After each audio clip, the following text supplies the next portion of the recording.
We chat with UFC reporter for MMAfighting.com, Ariel Helwani, who joins us on the Ring Central hotline, providing easy-to-use cloud phone solutions for your workforce and business.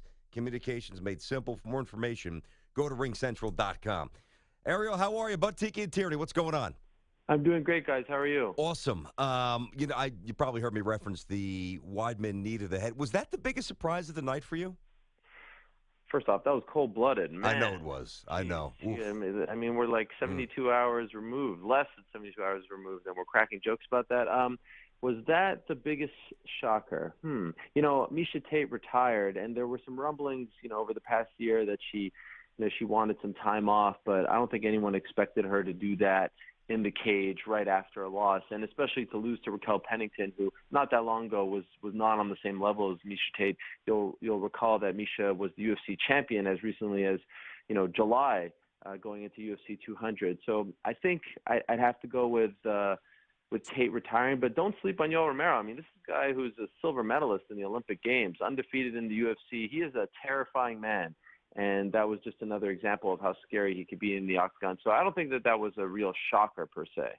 What do you think happens with Chris? We've talked to him a couple times. We had him on our show in studio.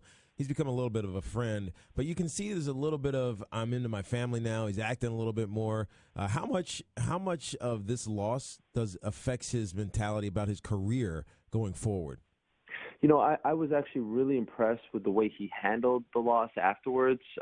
He showed up to the press conference, which is something that we don't often see from someone who fought on the second fight on pay-per-view. And he was there because, a now family member of his, Stephen Thompson, fought in the co-main event, so they kind of went up there together.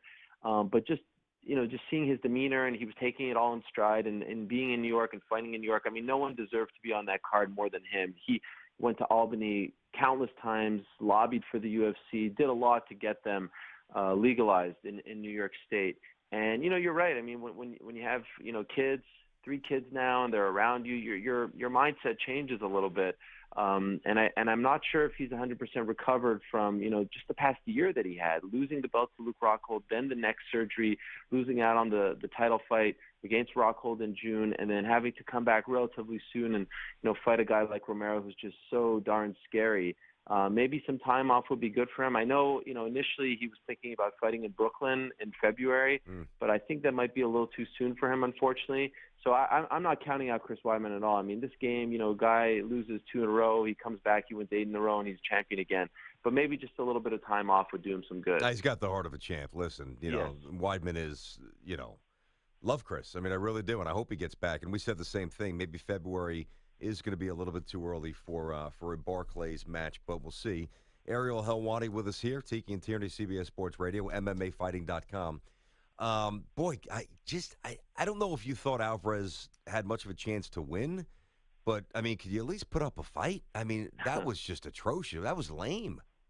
Well, I don't know if it was lame. I just think that maybe the moment got to him, and I give him a lot of credit as well for just, making no excuses afterwards and tipping his cap to Conor. I mean, look, Conor McGregor is he's an international icon at this point, and all the talk going into it and being at MSG and the bright lights, Eddie admitted that he just completely threw out the game plan. I mean, he did not do a single thing that he worked on going into the fight.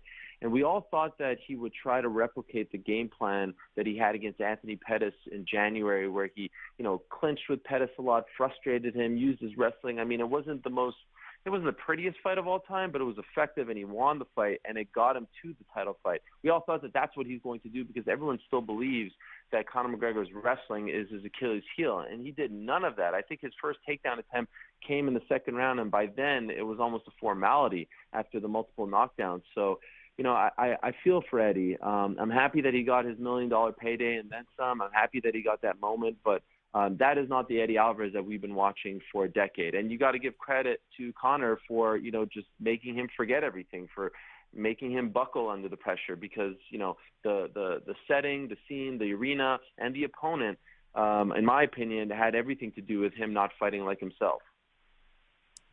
Ariel, when you look at Conor McGregor and this big win, now he's the featherweight and the lightweight champion. What's next for him? Obviously, his one loss that we talk about is against Nate Diaz. Does he go against him again, or does he go after Khabib?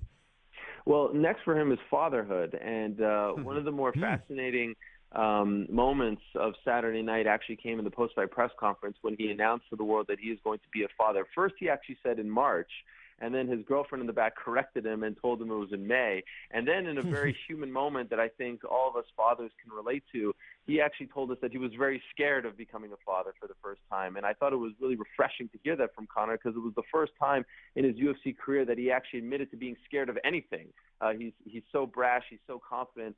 So I thought that was a real nice moment for him. So he says that he doesn't really want to fight before becoming a father, and of course he's going to take some time afterwards. I wouldn't be surprised if we don't see him for the first half of 2017. We've become somewhat spoiled when it comes to Conor. I mean, he has fought in the last 12 months. He's fought 4 times. He's more active than any champion out there, and that's why I think it's ludicrous to say that he needs to drop one of the titles, because even if he defends, the featherweight title twice next year and the lightweight title twice next year, which probably doesn't happen because of the kid, but let's just say it does, he's still more active than any champion in the UFC. So, I think he's going to take a bit of a break. His coach, John Kavanaugh, told me yesterday on my show that if he had his way, the next fight would be Nate Diaz at 155, but so much has to happen between now and then, between him having to meet with the UFC brass. The most interesting thing about Conor, in my opinion, right now is how uncomfortable he makes the UFC executives. He says things that no one has ever dared to say to the UFC, to the owners. He says, you have to come see me now. I want a stake in this company. I want equity. I want to get paid more. And until you guys do that, until you guys make the effort to come sit down with me and pay me what I'm worth, I'm not coming back. No one's ever said anything like that before. So there's a lot of stuff that needs to be done before we even think about the next fight, in my opinion. Ariel, you talk about these 4 months. I mean, four times in 12 months. That is a ton. But also UFC is exploding in popularity. Do they need him? And are his demands worth it for UFC? They 100% need him. He is the biggest star in the sport. He's the biggest draw in the sport, without a doubt. Dana White likes to say that Ronda Rousey is the biggest star in the sport. That was maybe arguable going into MSG. It's no longer an argument anymore. I don't know about you guys, but I feel like Conor has reached this whole other stratosphere, because it's one thing to do it in Vegas. It's one thing to do it in Dublin. It's another thing to make history, which he did on Saturday by becoming the first man to hold 2 titles at the same time at MSG in front of Madonna, having Odell Beckham rush to the back to go take a picture with him. It's a little bit of a different thing now. So I think he's just on a whole other level now, and they 100% need him. I mean, I think that they need him more than he needs them at this point. He's the only guy in the UFC who, if some way he goes out on his own and becomes a lone wolf, he could put on his own shows. He's the only guy that has that kind of drawing power. He's just on a whole other level from the rest of the fighters in the UFC, in the sport in general. So they definitely need him, and I would try to make him as happy as possible. I mean, of course, you can't let the inmates run the asylum, so to speak, but they need to deal with Conor a little differently now. They need to deal with him as a partner as opposed to as just an employee, so to speak. So I hope they do make it right by him. And it's amazing because he's the highest paid fighter in the UFC, and I still think he's the most underpaid fighter in the UFC, if you get what I'm saying, considering what he brings to the table. I totally get it. I mean, they said that about Jordan for years. It totally makes sense. Ariel Helwani with us here, Tiki and Tierney, CBS Sports Radio. Ariel covers UFC, MMAfighting.com. T, great question. You actually beat me to it, because I was thinking of it along the lines of the NFL minus Peyton Manning, the PGA Tour minus Tiger Woods. I'm not sure how big of a sports fan you are with the other sports I just mentioned, but is that a fair comparison? Is Conor McGregor on par with a Tiger Woods or a Peyton for his sport? Is it the same? He's bigger than them. How do you? Well. He's bigger than them. Hold on. In their sport. I don't mean he's bigger than them worldwide. No, I understand that. No, I get that. But you actually think, and I would challenge this, but I'll certainly let you go, nobody was ever bigger than Tiger Woods. Ever. What I mean is he means more to the UFC than Tiger Woods meant to PGA. And what I mean by that is, the Masters, when Tiger was doing his thing, they're going to get great ratings. Now, Tiger will bump those ratings, especially if he's, leaderboard on Sunday and all that stuff, 100%. But you take Conor out of the equation, MSG doesn't have a gate of 17.7 million. It doesn't even sniff that number. They broke a record, not just for the UFC on Saturday. They broke the record for Madison Square Garden. Madison Square Garden's record was broken by an Irishman who weighs 155 pounds. That's absurd. UFC can't even sniff that number. They can't even be in that conversation. They go in any arena in this world with Conor McGregor, they sell it out in seconds. And so they put any other fighter, not named Conor, maybe Ronda at this point, but I think she's lost a little bit, if I'm being honest. They don't even dream of that. So what I mean is, like, 206, which is happening December 10th, that, in my opinion, is going to do like 200 to maybe 300,000 on pay-per-view. This card with Conor alone on the card was going to get over 1 million. The Fox Sports 1 ratings did 1.8.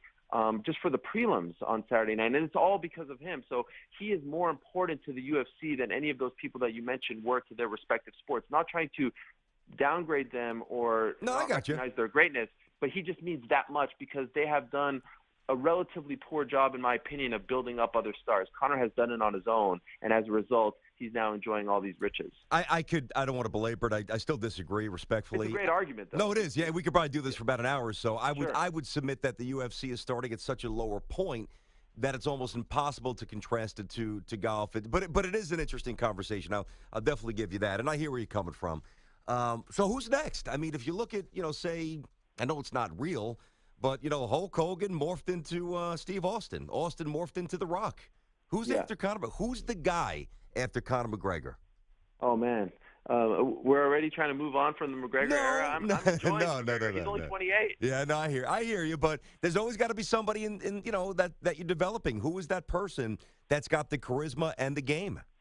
Well, I really don't think that anyone can touch him as far as the charisma is concerned at this point. I mean, to go on the mic and say, I'd like to take this opportunity to apologize to absolutely nobody. And it's like it was straight out of The Rock's playbook. It was amazing because everyone was like, wow, Conor's actually going to apologize to all the fighters that he's offended over the past year or so. It was just amazing to do that. He's yelling at the UFC because they forgot to bring him his second belt so that he can have his picture, and he just changed his Twitter profile picture. He wanted that picture, and he's been telling them that in the months leading up to this fight, and they forgot to bring him the belt, and he's like yelling at Dana White to go get him a belt. Yeah. There's a lot of people in the company that are great fighters. I mean, Khabib Nurmagomedov, you mentioned him earlier, 24-0. He holds the key to Russia for them. And he had an amazing promo on Saturday as well. And I don't like to talk about the promos, like comparing it to WWE in that sense, but that's part of the game too. Like you get on the mic, you call your shot, you get people excited, you get people emotionally invested. Khabib is an amazing fighter, and that fight would be tremendous. I just don't know if it's going to happen anytime soon. They still have Ronda coming back, on December 30th. We'll see what happens with her. I don't know why she's so upset. She's scowling everywhere. I don't know why she can't just lighten up a little bit, but that's just her thing. You got Nate Diaz. George St. Pierre wants to come back. Hopefully Nick Diaz comes back sometime soon. I think Tyron Woodley is a guy who they really don't know how to market and sell to the right audience. I think they need to do a better job with him. He's their welterweight champion. So they have people. It's just, Conor is kind of like a once-in-a-generation type of fighter, so it's hard to compare anyone to him at this point.